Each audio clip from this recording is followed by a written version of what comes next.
Baik, Assalamualaikum warahmatullahi wabarakatuh. Kami dari kelompok 4 akan membahas materi 2 yang bertema klasifikasi tanah. Yang beranggotakan saya Gilang Gimnastiar dan saudara saya Candika Mulia, Saya Dini Taina. Dan saya Pramudia Cita Wijaya. Baik, untuk ikutan materi kami akan menjelaskan materinya. Ini akan menjelaskan tentang materi klasifikasi tanah. Klasifikasi tanah dibagi menjadi dua. Yang pertama tekstur.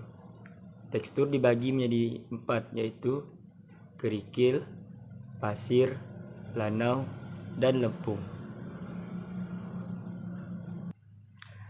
Berdasarkan sistem klasifikasi tanah, tekstur tanah oleh Departemen Pertanian Amerika USDA, ukuran butiran tanah adalah pasir dengan butiran diameter 2,0 sampai dengan 0,005 mm. Lanau, butiran dengan diameter 0,005 sampai dengan 0,002 mm. Lempung, butiran dengan diameter lebih kecil dari 0,002 mm. Kemudian cat. Bagian ini hanya didasarkan pada bagian tanah yang lolos lewat ayakan.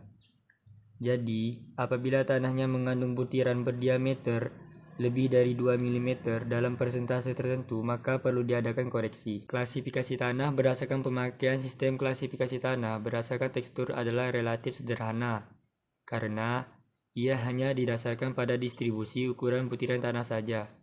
Dalam kenyataannya, jumlah dan jenis dari mineral lempung yang dikandung oleh tanah sangat mempengaruhi sifat fisik tanah yang bersangkutan. Oleh karena itu, kiranya perlu untuk memperhitung sifat plastisitas tanah yang disebabkan oleh mineral lempung. Ada 2 buah sistem klasifikasi tanah yang dipakai sampai saat sekarang. Yang pertama, 1. Sistem klasifikasi ASTO yang biasa dipakai di jalan raya di semua bagian Amerika Serikat. Yang kedua, sistem klasifikasi UNIFID yang biasa dipakai para ahli geoteknik untuk keperluan lainnya. Kemudian, sistem klasifikasi ASTO. Pada sistem ini, tanah diklasifikasikan ke dalam 7 kelompok besar, yaitu A-1 sampai dengan A-7. Tanah yang diklasifikasikan ke dalam A1, A2, dan A3 adalah tanah berbutir di mana 35% atau kurang dari jumlah butiran tanah tersebut lolos ayakan. Tanah di mana lebih dari 35% butirannya lolos ayakan diklasifikasikan ke dalam kelompok A4, A5, A6, dan A7. Butiran dalam kelompok A4 sampai dengan A7 tersebut sebagian besar adalah lanau dan lempung. Sistem klasifikasi tanah ini didasarkan pada kriteria di bawah ini. Yang pertama, A. Ukuran butir. Kerikil, bagian tanah yang lolos ayakan dengan diameter 75 mm 3 in dan yang tertahan pada ayakan nomor 20 dalam kurung 2 mm. Pasir, bagian tanah yang lolos ayakan nomor 10 dalam kurung 2 mm dan yang tertahan pada ayakan nomor 200 dalam kurung 0,075 mm. Lanau dan lempung, bagian tanah yang lolos ayakan nomor 200. Plastisitas. Nama berlanau dipakai apabila bagian-bagian yang halus dari tanah mempunyai indeks plastisitas Plasticity Index V sebesar 1,0 atau kurang. Nama berlempung dipakai bila mana bagian-bagian yang halus dari tanah mempunyai indeks plastisitas sebesar 1,1 atau lebih. Apabila batuan ukuran lebih besar dari 75 mm ditentukan dalam contoh tanah yang akan ditentukan klasifikasi tanahnya, maka batuan-batuan tersebut harus dikeluarkan terlebih dahulu. Tetapi persentase dari batuan dikeluarkan tersebut harus dicatat. Sistem klasifikasi ini didasarkan pada kriteria di bawah ini. A. Ukuran butir. Kerikil, bagian tanah yang lolos ayakan dengan diameter 75 mm atau 3 in dan yang tertahan pada ayakan nomor 20 2 mm. Pasir, bagian tanah yang lolos ayakan nomor 10 atau 2 mm dan yang tertahan pada ayakan nomor 200 atau 0,075 mm. Lanau dan lempung. Bagian tanah yang lolos ayakan nomor 200. B. Plastisitas. Nama berlanau dipakai apabila bagian-bagian yang halus dari tanah mempunyai indeks plastisitas atau plastic T-index atau PI sebesar 10 atau kurang. Nama berlempung dipakai bila mana bagian-bagian yang halus dari tanah mempunyai indeks plastis sebesar 1 atau lebih. C. Apabila batuan atau ukuran lebih besar dari 75 mm ditemukan di dalam contoh tanah yang akan ditentukan klasifikasi tanahnya, maka batuan-batuan tersebut harus dikeluarkan terlebih dahulu. Tetapi persentase dari batuan yang dikeluarkan tersebut harus dicatat.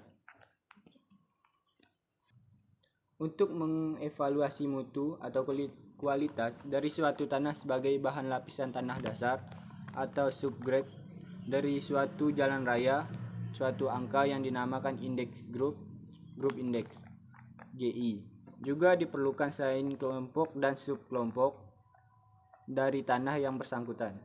Harga GI ini dituliskan di dalam kurung setelah nama kelompok dan subkelompok dari tanah yang bersangkutan. Indeks grup dapat dihitung dengan memakai persamaan seperti di bawah ini. GI sama dengan dalam kurung F dikurang 35 0,2 plus 0,005 dalam kurung LL dikurang 40 kurung plus 0,01 buka kurung F dikurang 15 tutup kurung buka kurung PI dikurang 10 tutup kurung. F sama dengan persentase butiran yang lolos ayakan nomor 200. LL sama dengan batas cair atau liquid limit. PI indeks plasticity. Simbol-simbol lain yang digunakan untuk klasifikasi USCS adalah W. Well grade atau tanah dengan gradasi baik. P. Poorly grade atau tanah dengan gradasi buruk. L. Low plasticity atau plastisitas rendah. Perbandingan sistem AASTO dan USCS. Menurut sistem univariate, suatu tanah dianggap sebagai tanah berbutir halus apabila lebih dari 50% lolos ayakan nomor 200. Suatu tanah berbutir kasar yang mengandung kira-kira 35% butiran halus akan bersifat seperti material berbutir halus. Hal ini disebabkan karena tanah berbutir halus jumlahnya cukup banyak untuk mengisi pori-pori antar butir-butir kasar dan untuk menjaga agar butiran kasar berjauhan satu terhadap yang lainnya. Sistem AASTO adalah lebih cocok.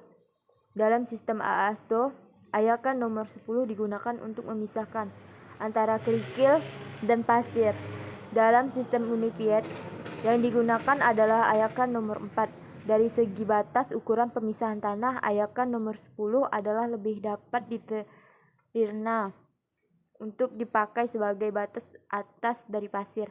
Hal ini digunakan juga dalam teknologi beton dan lapisan pondasi jalan raya. Dalam sistem univariate, tanah berkerikil dan berpasir dipisahkan dengan jelas, tetapi dalam sistem AASTO tidak. Kelompok A2 berisi tanah-tanah yang bervariasi. Tanda-tanda seperti GW, SM, CH, dan lain-lain yang digunakan dalam sistem univariate menerangkan sifat-sifat tanah lebih jelas daripada simbol yang digunakan dalam sistem AASTO. Klasifikasi tanah organik seperti OL, OH, dan PT telah diberikan dalam sistem univariate, tapi sistem AASTO tidak memberikan tempat untuk tanah organik. Sekian dari